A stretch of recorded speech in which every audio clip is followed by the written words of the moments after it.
네, 국내 신종 코로나 바이러스 감염증 환자가 보신 것처럼 4명이 추가됐습니다. 이로써 확진자는 총 11명이 됐습니다. 네, 자세한 내용을 손장욱 고려대 감염내과 교수, 최진봉 성공회대 신문방송학과 교수 두 분과 함께 짚어보겠습니다. 안녕하십니까? 안녕하세요. 네, 안녕하세요. 조금 전에 중앙방역대책본부의 브리핑에서 이제 4명이 확진이 돼서요. 11명이 확진 판정을 받았다. 그중에서 이제 8번 환자에 대한 부분이 좀 정보가 밝혀졌습니다. 62세 여성이다. 우한을 방문했고 7번 환자와 같은 확진 환자와 같이 귀국을 했다. 일단은 2차 감염에 대한 부분들도 좀 주의 있게 봐야 될 것 같고요. 이번 8번 환자에 대한 의미가 어떻게 바라봐야 되는지 좀 여쭤볼게요. 일단 바로 이제 방송 전에 발표가 났던 부분이라서 자세한 제가 역학 자료는 얻지를 못해가지고 자세히 말씀 못 드리겠지만 일단 우리 방역 당국에서 알았다는 사실, 그리고 외국을 거쳐서 중국을 거쳐서 들어왔다는 사실, 그렇기 때문에 지금까지에서 방역 체계 문제는 전혀 없다는 사실. 그래서 국민들은 이 부분에 대해서는 안심을 하셔도 될 것 같습니다. 그러면 이 부분을 좀 짚어보고 예. 싶은데 6번째 확진자 가족 2명에게서 양성 반응이 나왔다. 아직은 추정이지만 이게 지역사회 내 3차 감염이 아닌가라는 부분에 대한 걱정이 좀 많은데 전문가로서 보시기에는 좀 어떻습니까? 일단 환자가 있고 환자의 밀접 접촉자잖아요. 가족 자체는. 그리고 그것들 자체가 국가의 감시망 속에, 방역망 속에 있는 거고. 그런 건 예견됐기 때문에 저희들이 감시망을 가동해가지고 그런 환자들을 추적 조사하는 상황들에 있기 때문에 일반 국민들이 걱정할 부분은 아닌 것 같습니다. 너무 걱정할 필요는 없다. 일단 지금 8번째 환자를 제외하고 이제 9번째부터 11번째 환자에 대한 부분들은 아직 정보가 밝혀지지 않았습니다. 이런 것들은 어떤 과정을 거쳐서 정보가 확인이 되게 되나요? 평상적으로 시간이 어느 정도가 더 소요되는지도 궁금하고요. 지금 이제 진단을 하고 있으면은 보통 지금은 24시간 이내에 아마 진단 검사 결과가 나오는 걸로 돼 있고요. 아마 다음 주 정도 되면은 각 의료기관에서도 진단을 할 수 있을 거라고 예측이 되는데 그것 때문에 그걸 확인하기 위해서 일반 국민들이 오시는 거는 좀 자제해 주셨으면 합니다. 병원에 대해서요. 최 교수께서도 조금 전에 발표 내용 들으셨죠? 네, 들었죠. 어떻게 보셨습니까? 그러니까 일단 뭐 이제 숫자가 늘어나는 것에 대해서는 우리 국민들이 볼 때 좀 우려가 될 거라고 봅니다. 그러나 이제 이거는 불가피한 면이 없지 않아 있어요. 왜냐하면 중국에서 들어오신 분들 중에는 이미 중국에서 감염이 돼서 들어오실 수 있는 확률은 얼마든지 있거든요. 그러니까 우리가 전 세계를 띄워서 모셔오는 분들은 우리가 가서 다 검진하고 그리고 나서 이제 모셔오니까 어느 정도 그래도 1차적으로 걸러질 수 있는데 이제 개인적으로 들어오신 분들 같은 경우는 우리 정부가 들어오기 전까지는 확인이 안 되는 거 아니겠어요? 그런 상황이라고 앞으로도 이렇게 중국에서 다른 지역을 거쳐서 우한에 있다가 청도나 아니면 다른 지역을 거쳐 들어오시는 분들은 더 많은 확진자가 들어올 가능성은 충분히 있다고 생각합니다.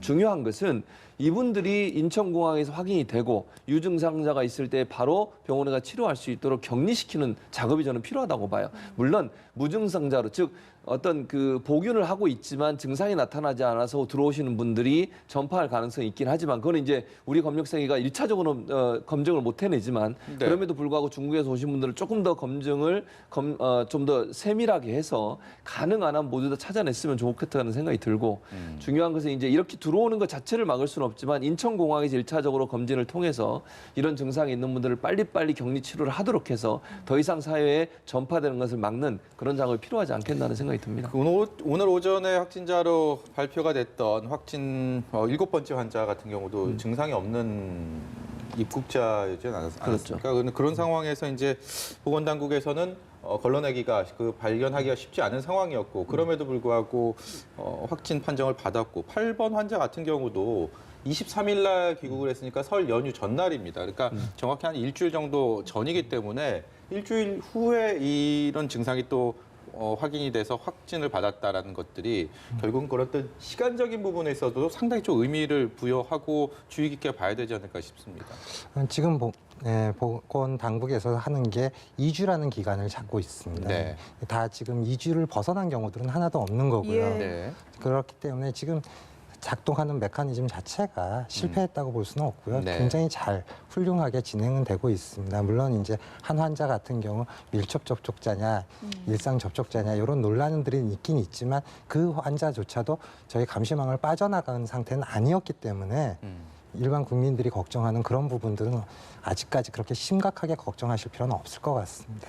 그 얘기를 조금만 자세히 해보시면 말씀하신 부분이 6번째 확진자입니다. 세 예. 번째 확진자와 1시간 반 정도를 식사를 예, 했는데 저희가 상식적으로 좀 생각을 했을 때는 밀접 접촉자로 분류가 돼야 될 것 같은데 일상 접촉자로 분류가 돼서 자가격리가 되지 않았거든요. 이 부분은 좀 저희가 어떻게 해석을 해야 되는 겁니까? 이게 이제 약간은 주관적인 거고 몇 시간 내에 얼마 거리에 몇 시간 동안에 어떤 위치에 있었다 뭐 이런 것들이 다 체크리스트로 나와 있는 상태는 아닙니다. 그래서 네. 약간 주관적인 판단이 포함되기 때문에 조금 아쉽기는 하지만 앞으로 그거를 이제 반면교사로 삼아서 네. 좀 더 타이트한 좀 더 적극적인 감시 체계가 이루어질 거라고 볼 수 있겠습니다. 좀 그러면 구체적으로 그런 분류 체계를 좀 더 잘 뭔가 어떤 식으로 개선했으면 좋겠다라는 점을 뭐 제안을 한다든지 그런 부분은 구체적으로 좀 이 사례 정의는 있을까요? 조금 많이 어려울 것 같습니다. 사례 정의가 지금 발열 또는 호흡기 증상 이렇게 돼 있는데 이제 중국 경유력이 있고 중국에서 이제 다녀온 여행력이 있으면서 발열 또는 호흡기 증상. 지금 봐서는 그 발열이 없으면서 경미한 오한이나 인후통이 있는 경우 네. 물론 이제 중국 여행력이 반드시 따라가야 되겠죠. 이런 경우에 있어서 이 사례 정의가 그런 것들을 이제 환자가 중국을 다녀오신 분들이 자가 보고하는 것, 자가 신고하는 것들이 굉장히 중요하고 네. 중국에서 도착해가지고 2주 이내에 있는 분들은 가급적인 2주 동안은 가능하면 활동을 집에서 예. 조금 자제해 주시는 게 여러분 그러니까 이게 병이 확대되는 거, 확산되는 것을 조금 줄일 수 있지 않을까 생각됩니다. 이 뉴스를 보시는 분들은 그런 생각을 할 것 같습니다. 이 본인은 중국을 갔다 온 적이 없고 그래서 이 바이러스에 감염될 가능성이 없다고 생각하는 분들도 있겠지만 혹시나 감염됐던 사람들의 어떤 그를 통해서 접촉을 본인도 알지 못하는 사이에 접촉을 통해서 감염됐지 않을까 이런 발열 증상이나 이런 것들이 없더라도 정신적으로도 어떤 불안감으로 인해서 진료소를 찾고 혹시라도 내한테 문제가 없을까라고 그런 현상들도 꽤 많이 있을 것 같아요. 그런 것들이 글쎄요 긍정적으로 작용할지 또 부정적으로 작용할지 여러 가지 견해에 따라서 나뉠 것 같은데요. 그 부분에 대해서 두 분께 좀 여쭤볼게요. 실제로 선별 진료소에 찾아오시는 분들이 많다고 그래요. 네. 왜냐하면 본인도 좀 증상이 있는 것 같은데 나 좀 진단 좀 받아보고 싶다. 근데 선별 진료소 모두 다 진단을 해줄 수가 없어요. 예. 워낙 인력이 제한되는데 사람들이 많기 때문에 그래서 중국 갔다 오신 적이 있느냐 또는 뭐 어떤 증상이 있느냐 물어보고 아니면 이렇게 돌려보내는 경우도 많이 있다고 합니다. 네. 다행히 이제 오늘 정부에서 방역기관에서 자가 진단할 수 있는 진단 키트를 네. 보급을 하기로 얘기했습니다. 그게 6시간 안에 이제 진단이 된다고 해요. 그러니까 아마 가까운 이제 보건소나 아마 어느 정도까지 지금 확보가 돼 있는지 모르겠지만 이제는 병원에 직접 가지 않고도 아니면 가까운 보건소에 가더라도 직접적 본인이 진짜 유전자 검사를 통해서 실제 이게 증상이 있는지 없는지를 확인할 네. 수 있는 기가 이제 개발이 됐으니 그걸 통해서 확인하시면 될 것 같고 중요한 것은 저는 이렇게 생각합니다. 기본적으로 이제 우리가 손 잘 씻고 마스크 예. 잘 쓰고 왜냐하면 이게 사실 공유 중에 전파는 안 되는 거잖아요. 네. 지금까지 알려진 걸로 보면 그렇다고 하면 직접적으로 중국에서 오신 분이나 이런 분들을 접촉하지 않았고 이렇다고 하면 일반적인 감기 증상까지 걱정할 필요는 없을 거라는 생각이 들어요. 그래도 걱정이 되면 정말 1339에 전화하셔서 네. 이러이러한 증상이 있다 어떠냐라고 물어볼 수는 있겠죠. 근데 병원에 자꾸 찾아가시는 것 자체는 그 자체가 위험할 수도 있거든요. 네. 그러니까 본인도 노출될 수 있고 혹시나 본인이 정말 자기도 모르는 사이에 감염이 됐다고 하면 다른 사람한테 전파시킬 수 있는 요소도 네. 있는 거 아니겠습니까? 예. 그래서 가능한 한 병원에 찾아가시는 것은 전화 걸어서 상담받는 이후에 하는 게 좋다라고 하는 게 지금 정부의 방침이기 때문에 그 방침을 따랐으면 좋겠습니다. 네. 그럼에도 불구하고 또 찾아가는 분들이 있을 거란 많이 말입니다. 그런 있습니다. 분들에 대해서 꼭 해주고 싶은 말씀이 있으시다면. 사실은 이제 지금 후한에서 오는 우리나라 교민들 한 아산 쪽에다 격리를 시키잖아요. 네. 예. 근데 그거 갖고 반대하는 여론도 있었고 지역 사회에서. 근데 보면은 병원이라는 데는 굉장히 취약한 분들이 계시는 데입니다. 암 환자, 수술하는 환자, 면역 기능이 떨어져 있는 고령 환자, 이분들한테는 이런 바이러스가 들어왔을 땐 굉장히 치명적일 수가 있는 환자들이거든요. 그렇죠. 일반 사람들보다 훨씬 더. 예, 대학병원들의 선별 진료소를 놓은 거는 혹시나 이런 환자들을 보호하기 위해서, 이런 환자들을 보호하기 위해서 혹시나 중국 다녀오신 분들이 그냥 들어올까 봐 이걸 막기 위한 선별 진료소지, 네. 일반 사람들이 내가 병이 있는지 없는지 알기 위해서 찾아가서 확인하는 장소가 아닙니다. 네. 잘못하면 병원이 뚫릴 가능성이 되게 많고요. 그렇게 되다 보면 메르스 사태랑 똑같은 상황이 발생할 수가 있습니다. 네. 제가 제안하고 싶은 거는 사실 지금 선별진료소를 대학병원 위주로 가는 게 아니라 보건소 쪽에, 네. 그러니까 제일 중요한 거는 시설이 격리하고 의료진이 격리거든요. 그래서 시설이 격리될 수 있는 장소, 지금 지자체 관리하에 있긴 하지만 보건소 쪽이 가장 안전하다고 봅니다. 어떻게 보면.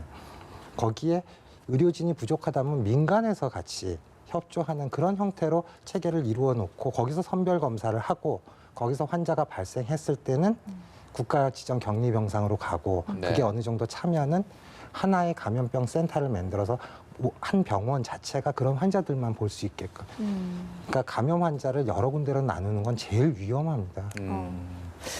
오늘 오전에 이제 우한의 교민들이 전세기를 통해서 입국을 했습니다. 근데 18명이 발열 증상을 보여갖고 두 곳으로 이제 나눠져서 김포공항 도착과 동시에 이송이 됐는데, 글쎄 왜 이 중국의 우한에서 여기 오는데 2시간밖에 안 걸리지 않습니까? 예. 근데 이미 14명이나 되는 인원이 출국 당시에 예. 이거를 거르지 못했을까요? 그러니까 아마 이제 두 가지 이유인 것 같은. 첫 번째는, 그러니까 지금 말씀하신 짧은 시간 안에 과연 증상이 나타나느냐 하는 부분에는 그렇게 있을 수도 있고 없을 수 있다고 봅니다. 뭐 사례가 적을 수는 있지만 그럴 가능성이 전혀 없는 건 아니라고 보여지거든요. 네. 왜냐하면 잠복기가 14일이니까 그 사이에 언제 증상이 나타날지 몰라요. 몸이 좀 피곤하거나 잠을 못 자거나 또는 뭐 면역력이 약해졌을 땐 증상이 나타날 수 있지 않겠어요. 예. 그런 차원에서 한두 명은 있을 수 있다고 봅니다. 일본 같은 경우도 잘 아시는 것처럼 중국에서는 이상이 없었는데 일본에 내리면서 또 유증상자들이 나타나가지고 격리 치료가 된 것도 네, 그렇죠. 알려지고 있지 않습니까? 그게 첫 번째 원인일 거고, 두 번째는 중국에서 검사를 정말 지금 우리가 김포공항에서 하는 만큼의 면밀한 검사를 했을까 하는 부분도 이제 차이가 있을 수 있다는 생각은 들어요. 모르겠습니다. 중국에서 어느 정도까지 검진을 하고 그다음에 이제 뭐 제대로 그걸 밝혀냈는지는 모르겠지만 그런 차이가 있을 수 있기 때문에 네. 김포공항에서는 조금 더 면밀하게 저는 봤을 거라는 생각이 들어요. 우리 예. 이제 방역 당국 입장에서는 이게 이제 확산되면 안 되기 때문에 정말 좀 심할이 많지 검진도 하고 그다음에 조그만 증상이 있어도 가능한 한 격리 치료하려고 지금 방침을 세웠기 때문에 네. 그런 차원에서 본다면 아마 김포공항에서 했던 검진이 조금 더 세심하게 검진을 하지 않았을까. 그래서 중국에서 발견되지 못한 분들이 발견됐을 가능성도 있다고 보여집니다. 교수께서는 어떻게 생각하세요? 이게 발열 의심 증상자 18명이 갑자기 나타난 지금- 이유가 뭘까요? 지금 말씀하신 대로 이제 증상이라는 게 발열 말고도 다른 증상들이 있는데 그런 증상들이 굉장히 주관적인 증상들입니다. 이게 몸이 좀 오한이 있고 으슬으슬 춥고 목이 아프다는 게 자기가 증상이라고 호소 안 할 수도 있고요. 네. 그걸 하나하나 물어보면은 증상이라고 대답할 수가 있는 상황이고 그냥 증상 있냐고 물어볼 때는 그냥 넘어갈 수도 있는 상황들이 중국에서는 예. 그럴 수가 있기 때문에 주로 아마 발열 위주로 체크하는 걸로 알고 있습니다. 그렇기 때문에 다른 증상들이 먼저 생기고 그 시간 이후에 발열이 발생할 수도 있는 거고요. 네. 증상이 좀 더 심해질 수도 있는 거고요. 알겠습니다. 지금 중국에 대한 중국인 입국을 금지하자 뭐 이런 청원도 있고 전 세계적으로 또 그런 움직임도 있다고 하는데 정부에서는 현실적으로 외교적으로 어렵다라는 입장을 지금까지 견지하고 있습니다. 그런데 이제 중국의 사망자와 확진자가 너무나 급속하게 늘고 있기 때문에 이제 이미 확진자가 10,000명에 육박하는 정도라고 하니까 중국에 대한 움직임, 중국이 이렇게까지 빠르게 확산되는 것이 어떤 특별한 이유가 있다고 보십니까? 참 어려운 부분인데요. 네. 사실 중국에서 발생하는 상황들이 대부분 후베이성 위주로 해가지고 8,000명 정도 발생했을 때 한 5,000명 정도가 후베이성 위주로 나왔고 나머지는 다른 성에서 발생을 했기 때문에 네. 결국은 후안에서 발생한 환자들이 이 춘절을 기회로 해가지고 쭉 퍼져 나갔던 거, 잠복기 네. 동안에 퍼져 나가서 이제 발생을 한 걸로 보는데요. 그런 상황에서 정부가 어떻게 하겠다. 이거는 참 쉽지가 입국을 않겠죠. 예. 금지시키겠다는 거는 쉽지는 않습니다. 예를 들어서 이제 저희가 사스를 경험을 했었는데요. 사스 다행히 우리나라에 4명 정도 환자가 있었습니다. 예. 그때 전 세계적으로 경제적 가치가 떨어진 게 약 400억 불의 손해를 봤습니다. 전 세계가. 그러니까 지금 이 사태도 얼마나 큰 경제적 파급이 있을지는 또 모르겠습니다. 예. 여러 가지가 이제 복잡한 관계가 있기 때문에 아마 신중하게 고려해가지고 아마 판단할 것으로 보입니다. 이 신종 코로나 바이러스에 대해서 아직 밝혀진 게 많이 없긴 한데 무증상 전파가 있냐 없냐에 대해서도 계속 논란이 좀 많은 것 같습니다. 그러니까 무증상이라고 하는 것을 그러면 이분이 정말 그 감염이 됐냐 안 됐냐를 결정하는 요소는 아니라고 보거든요. 증상이 네. 나타났냐 안 나타났냐는 문제거든요. 감염이 됐더라도 그게 외부로 표출이 안 되면 뭐 발열 증상이 있거나 아니면 다른 어떤 증상이 없으면 그건 무증상자잖아요. 그런데 이미 감염이 된 상태에서 복균하고 있을 가능성이 있다고 보여지거든요. 그러니까 사람마다 또 차이가 있다고 저는 개인적으로 생각을 합니다. 예컨대 감염이 되더라도 어느 분은 그게 빠르게 증상이 나타나는 경우도 있지만 잠복기가 길어지면서 나중에 나타날 가능성도 예. 있어요. 그러니까 전파됐다고 하는 것은 이미 감염이 된 상태에서 증상은 나타나지 않고 그 상태에서 다른 사람을 만났는데 다른 분은 그 전파된 감염에 의해서 빨리 증상이 나타나는 뭐 면역 체계가 좀 약하다든지 아니면 기존에 뭐 천식이나 아니면 폐렴을 앓고 있는 분이라든지 이런 분들 같은 경우 더 빨리 반응하지 않겠어요? 그러니까 잠복기 상태에서도 전염은 된다. 그럼요. 그럴 수 있다고 저는 보는 거죠. 그리고 반응이 나타나는 속도나 정도가 각각의 사람마다 다르게 나타날 수 있기 때문에 저는 무증상자라고 해서 전혀 감염이 안 된 상태에서 다른 사람한테 감염이 됐다 이렇게 보지는 않고 감염이 됐지만 증상이 나타나지 않은 상태에서 감염이 됐을 가능성은 충분히 있다고 봅니다. 네. 세계보건기구 WHO가 국제적인 공중보건 비상사태를 선포를 했습니다. 미국의 인터넷 매체 악시오스에서는 세계적인 팬데믹, 대유행병의 새로운 시대가 도래했다라는 또 우려도 표명을 했고요. 중국에 앞서서 말씀하신 것처럼 이렇게 많이 확산되고 있는 상황에서 세계보건기구의 이번 선포가 조금 늦은 거 아니냐, 조금 소극적이었던 거 아니냐 그동안 이런 비판들도 있습니다. 여기에 대해서 어떤 견해 갖고 계십니까?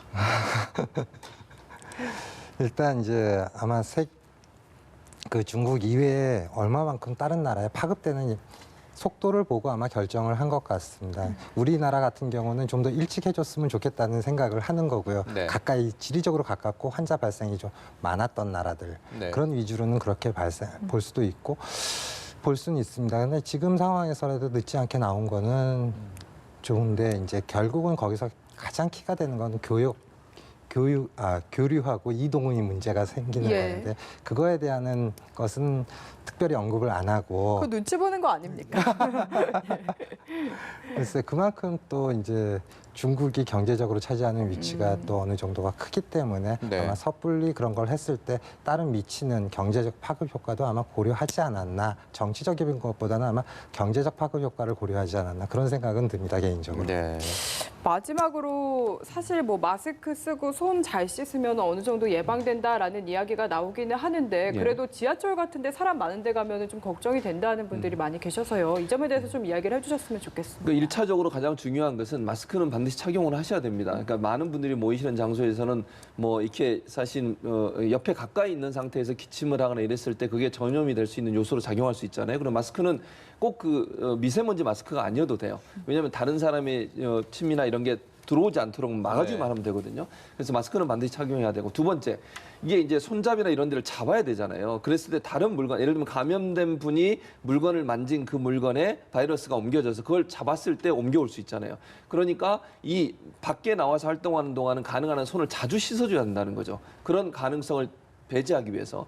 그리고 만약에 대중교통을 이용하고 집에 돌아오시면 반드시 들어오자마자 손을 씻어서 그 손으로 다른 부위를 만지지 않으셔야 돼요. 특히 눈이나 이런 데로 만지게 되면 그걸로도 감염이 될 가능성이 있기 때문에 밖에 외출하고 돌아오시면 반드시 손을 먼저 씻고 다른 활동을 하셔야 된다. 이 두 가지만 잘 지켜도 제가 볼 때 이 공중으로는 전염이 안 되기 때문에 네. 예방이 될 거라고 저는 봅니다. 그래서 너무 불안해하지 않으셔도 될 것 같고요. 마스크 착용, 손 씻는 거 하루 10번 이상 외출하시면 반드시 돌아올 손 씻는 거 이게 실천된다고 하면 전파를 어느 정도는 막을 수 있다 이렇게 봅니다. 교수님께서도 우려하시는 네. 여러분들을 위해서 한 말씀 부탁드리겠습니다. 손 씻기 잘 말씀해 주셨는데요. 어떻게 보면 가장 중요한 게 손 씻기가 개인 위생에서 가장 중요한 부분이 되겠고요. 마스크를 이제 쓰시는데 마스크를 이제 썼다 넣었다 뺐다 하면서 주머니에 계속 쓰고 계시는 것들은 좀 피해 주셨으면 좋겠고요. 네. 그 낮은 걸로 그냥 계속 쓰고 있는 게 좋은 거죠, 차라리. 높은 것보다. 뭐 KF94 이런 그거는 것보다. 숨차서 못 쓰실 거고요. 예. 이게 이 면 마스크 같은 경우는 소독 안 한 상태에서 며칠 쓰는 경우들이 있는데 그게 더 위험하고요. 일단 오히려. 그냥 자주 갈아주시는 게 훨씬 더 좋고요. 네. 지금 그렇게까지 불안해하실 필요는 없으실 것 같고요. 국민 여러분들이 일상생활 하시는데 지금 나온 환자분들이 다 역학적으로 근거가 다 연계가 돼 있는 분들만 환자로 나오고 있기 때문에 네. 어디서 모르게 누군가한테 내가 걸릴 수 있겠다 이런 가능성은 없으니까 걱정하지 말아 주시고요. 네. 특히 선별진료소를 가시는 것들보다는 아까 전에도 얘기했듯이 보건소나 1339를 통해 가지고 자기가 상담을 하고 어느 병원으로 갈지가 네. 결정되는 것이 훨씬 중요하다고 봅니다. 네. 오늘 말씀 여기까지 듣도록 하겠습니다. 지금까지 손장욱 고려대 감염내과 교수, 최진봉 성공회대 신문방송학과 교수였습니다. 고맙습니다. 네, 네, 잘 감사합니다. 들었습니다.